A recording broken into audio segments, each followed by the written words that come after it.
You've probably stood next to one, maybe even petted one. Maybe you've seen a child ride one at a birthday party, slow and calm, while parents took photos. That image is a lie. The horse standing in that paddock is one of the most physically powerful land animals on Earth. It can outrun most predators. It can shatter concrete with its hooves. And it kills more people every year than sharks, wolves, and bears combined.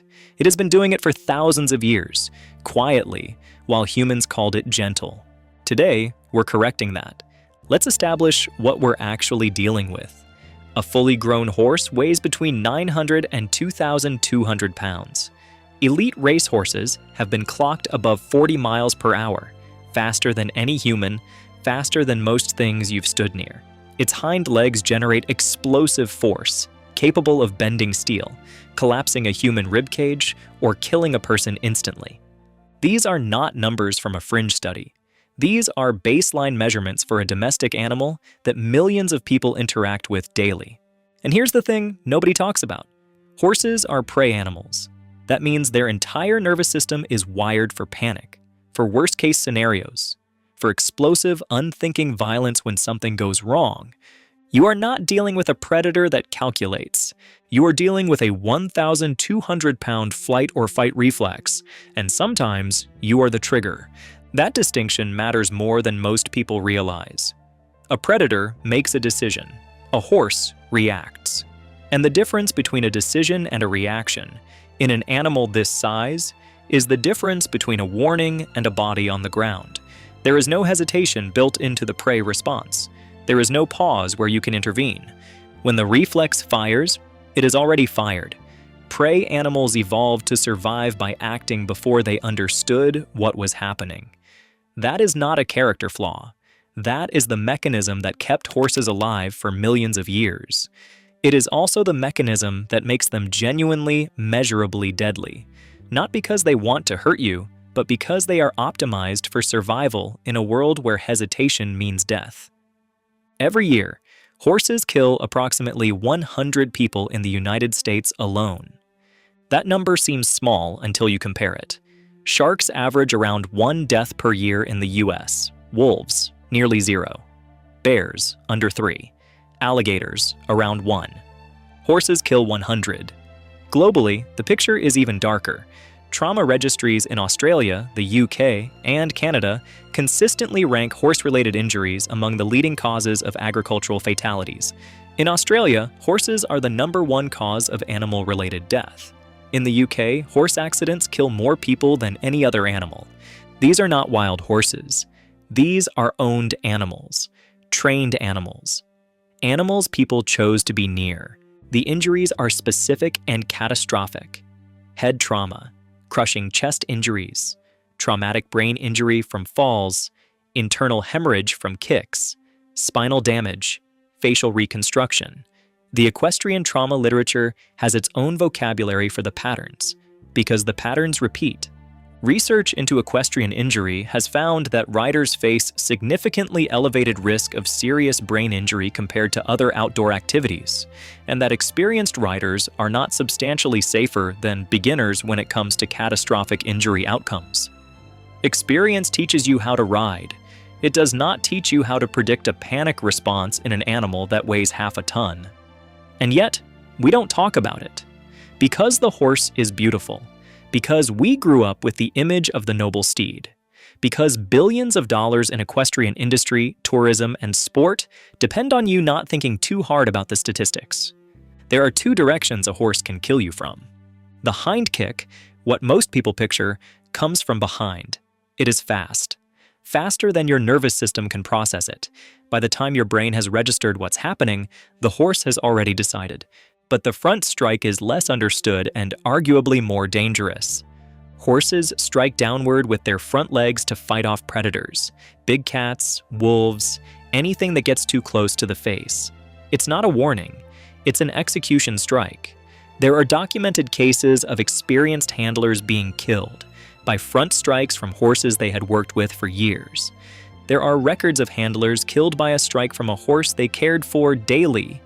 Not an untrained horse, not an abused horse, a familiar one. That was startled. What triggers it varies. A plastic bag moving in wind, a sudden noise, a shadow appearing at the wrong angle.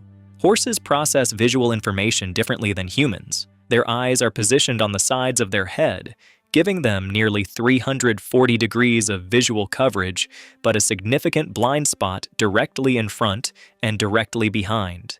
When something appears in one of those blind spots unexpectedly, the reflex activates before the animal can process what it saw. That is the operational reality of working with these animals.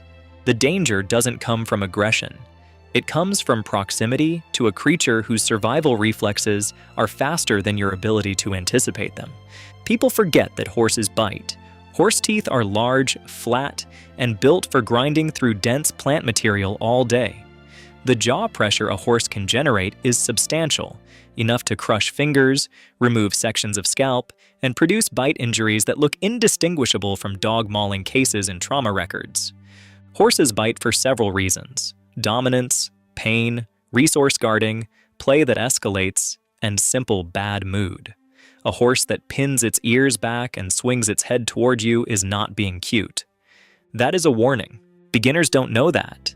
That is where most bites happen, not with professionals, but with casual visitors, with tourists, with people at riding schools who were told horses are gentle and approached the wrong end of a strange animal. There is a pattern in equestrian injury data that rarely gets discussed. The victim is often someone who has been around horses before, but not enough.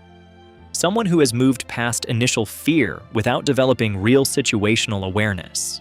The most dangerous rider is not the complete novice who is cautious. It is the intermediate who is comfortable.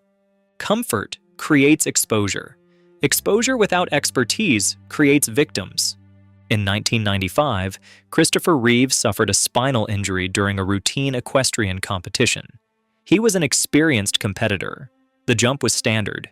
He is one of thousands. In 2010, Australian professional jockey Caitlin Forrest suffered a traumatic brain injury after being thrown during a race at Morphettville, ending her career.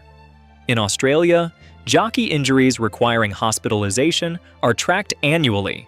The rate is among the highest of any professional sport in the country.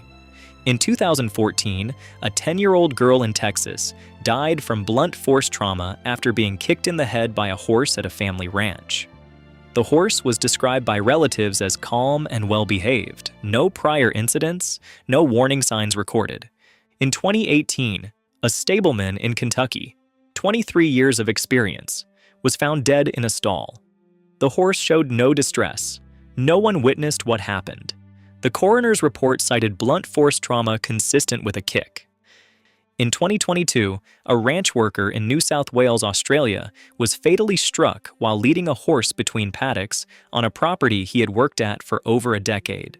No extraordinary circumstances. No unusual animal behavior noted beforehand. A routine task. A routine morning. The horse spooked at something no one else saw. The man died before the ambulance arrived.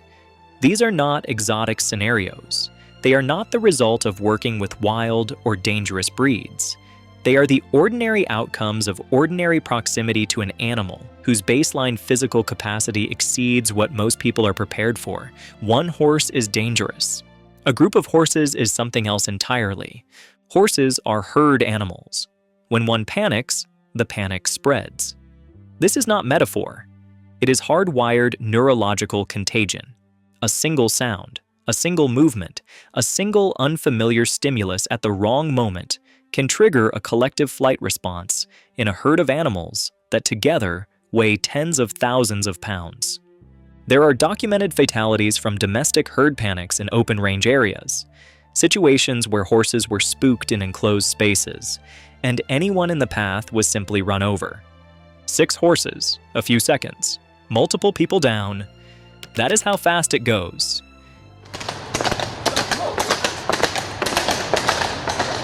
What makes herd panics especially deadly is the geometry. A single horse gives you a direction. You can attempt to step aside, to create distance.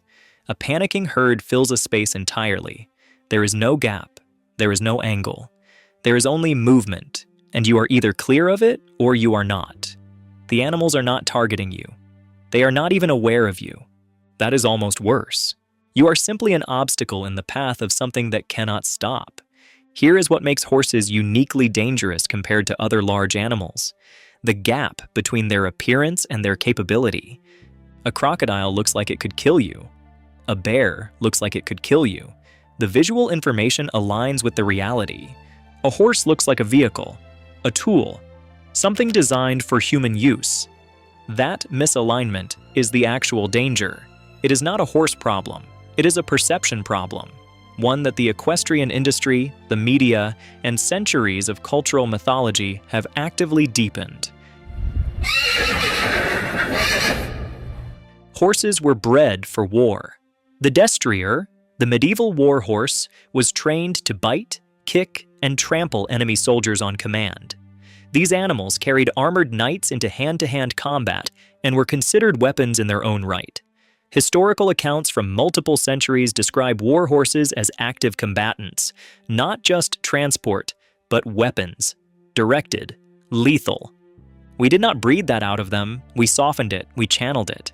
But the underlying neurology, the speed, the force, the flight response, that is still there, every time, in every horse. The gentle ones are well managed, not defanged. Here is what researchers and equine behaviorists still cannot fully explain. Horses are capable of what appears to be deliberate retaliation. There are documented cases, some in veterinary literature, of horses that were handled poorly and later, in unrelated moments, injured the specific handler who mistreated them, not another person, that person. Whether this represents actual memory-based intention or simply learned fear response to a specific stimulus is still debated. Horses have excellent long-term memory.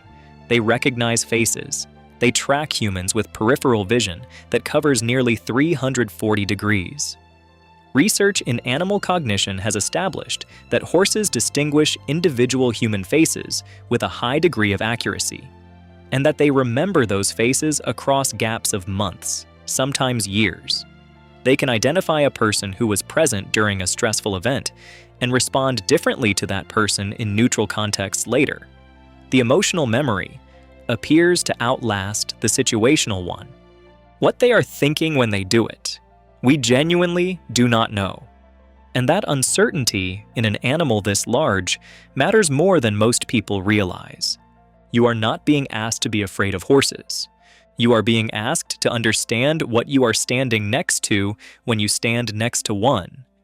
An animal that outweighs most vehicles, that moves faster than almost anything on land at its size, that can injure you with a single unintentional movement and kill you with one intentional one, that carries the genetic memory of battlefields and open plains, that has been killing humans consistently across every country, every decade, every level of experience. We have spent centuries building a mythology around the horse because we needed it. We needed the cavalry charge, the frontier image, the noble partnership. We needed the horse to be something we could trust completely. But trust is not the same as safety, and beauty is not the same as benign. Horses are not dangerous because they are vicious. They are dangerous because they are powerful, and we decided to stop believing it. The statistics did not get that memo.